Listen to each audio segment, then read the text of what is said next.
الشيطان الرجيم.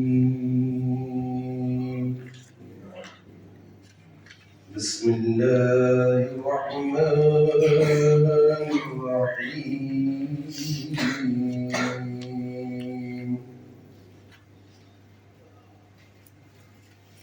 فلما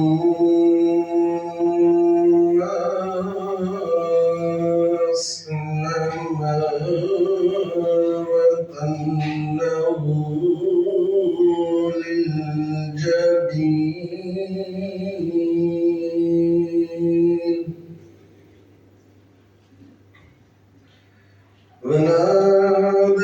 وناديناه أن يا إبراهيم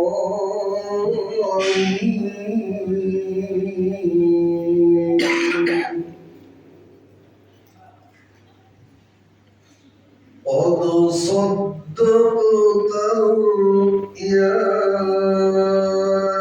إنا كذلك نجزي المحسنين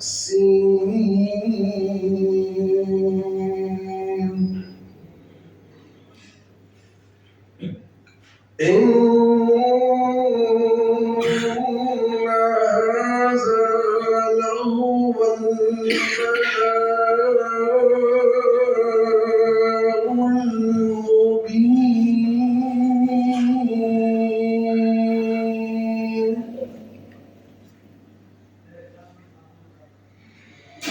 وفديناه بذبح عظيم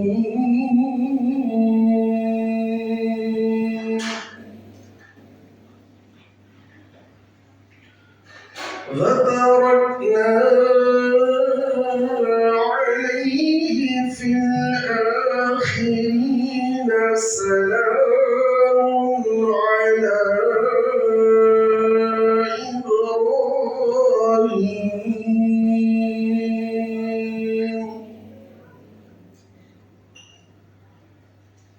كذلك نجزي المحسنين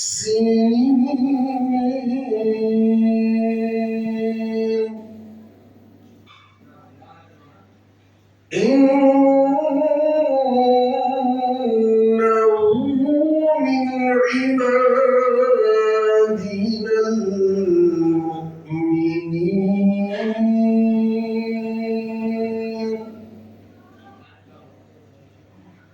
وبشرناه بإسحاق نبيا من الصالحين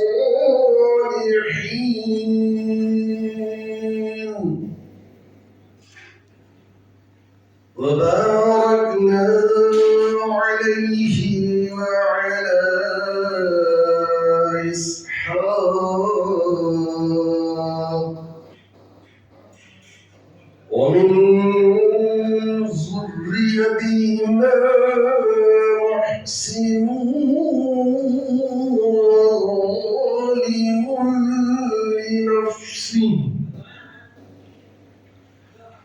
وظالم لنفسه مبين صدق الله العظيم. وعليكم السلام ورحمۃ اللہ وبرکاتہ. صلی اللہ علیہ یا رسول اللہ وسلم علیک یا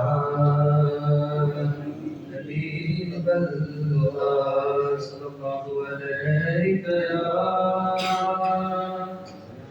رسول اللہ وسلم علیک یا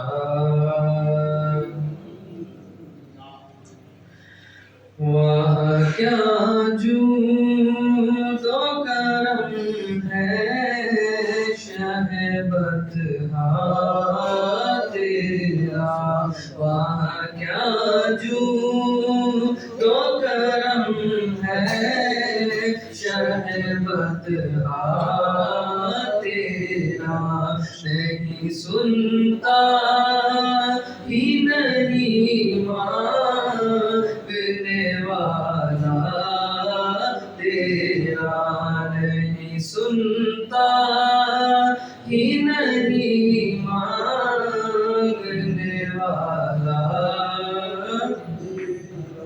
دارے چلتے ہیں عطا کے، وہ ہے خطرہ تیرا، دارے چلتے ہیں عطا کے، وہ ہے خطرہ تیرا، تارے کھلتے ہیں سخا کے، وہ ہے ذرہ تیرا، تارے کھلتے ہیں سخا کے، وہ ہے ذرہ تیرا۔ میں تو مالک ہی کہوں گا کہ ہو مالک کے حبیب، میں تو مالک ہی کہوں گا کہ ہو مالک کے حبیب، یعنی محبوب وہ محب میں نہیں میرا تیرا، یعنی محبوب وہ محب میں نہیں میرا، تیرے قدموں میں جو ہے غیر کا وہ کیا دیکھے، تیرے قدموں میں جو ہے غیر کا وہ کیا دیکھے، کون نظروں پہ چڑھے دیکھ کے تلوا تیرا، کون نظروں پہ چڑھے دیکھ کے تلوا تیرا،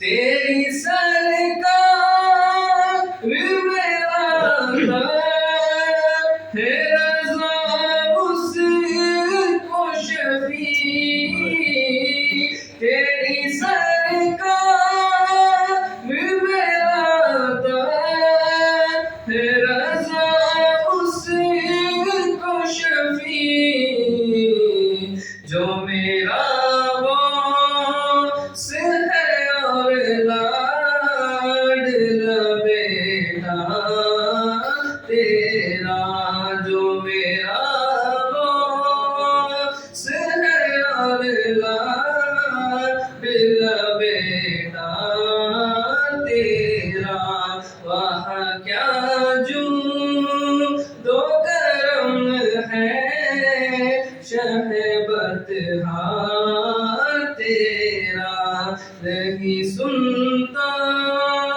ہی نہیں مانگنے والا تیرا۔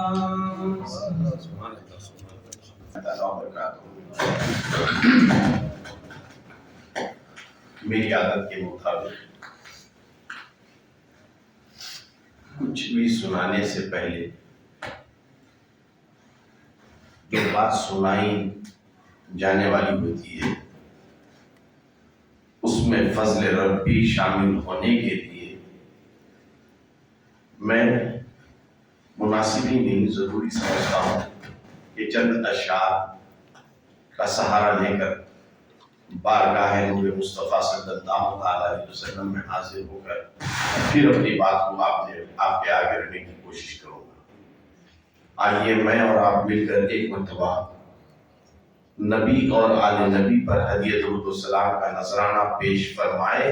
اللہم صلی علی سیدنا محمد وعلی آل سیدنا مولانا محمد وبارک وسلم کما تحب وترضى ان تصلی علیہ۔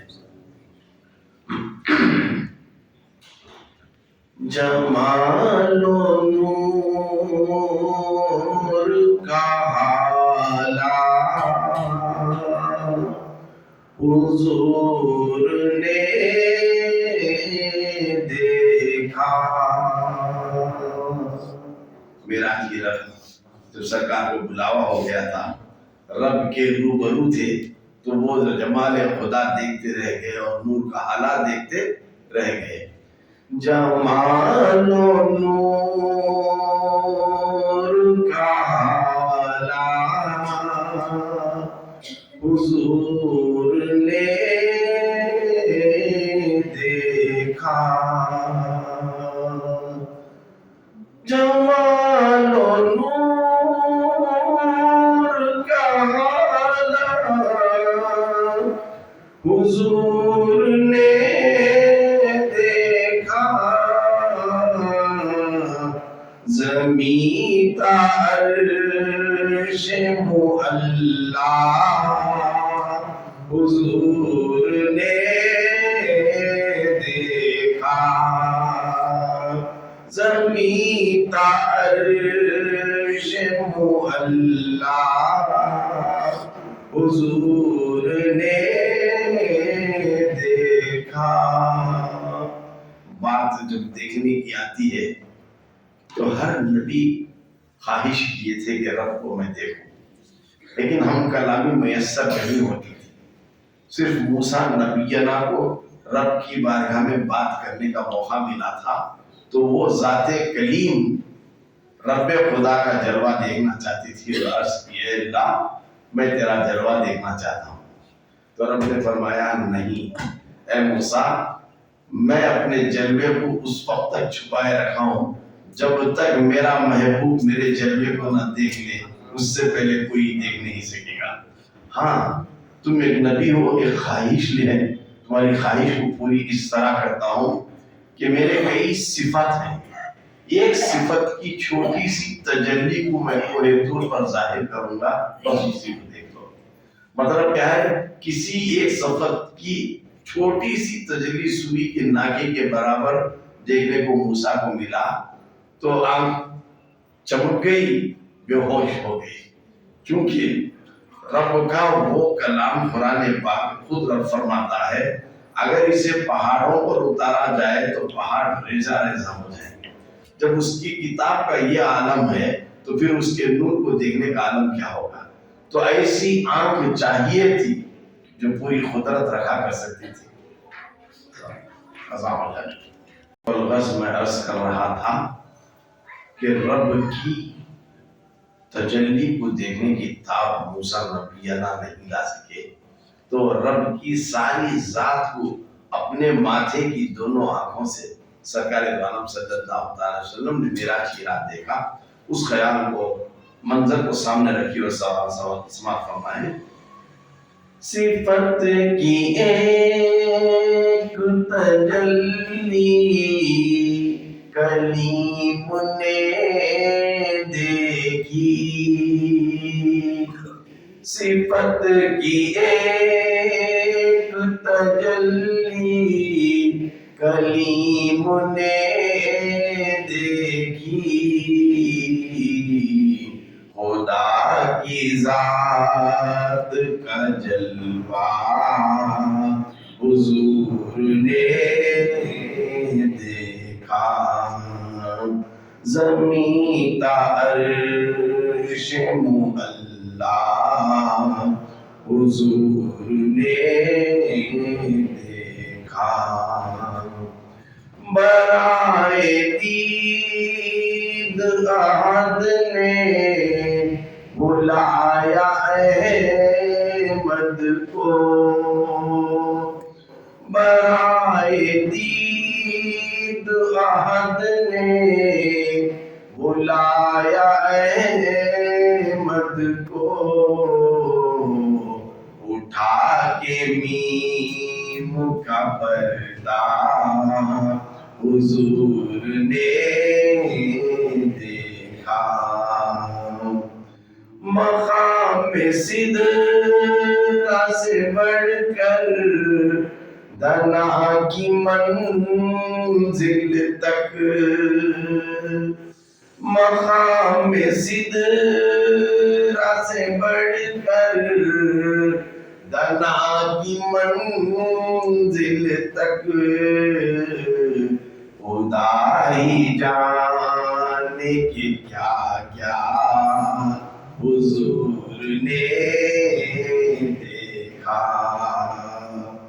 منافقوں کو نکالا تھا اپنی مسجد سے، منافقوں کو نکالا تھا اپنی مسجد سے،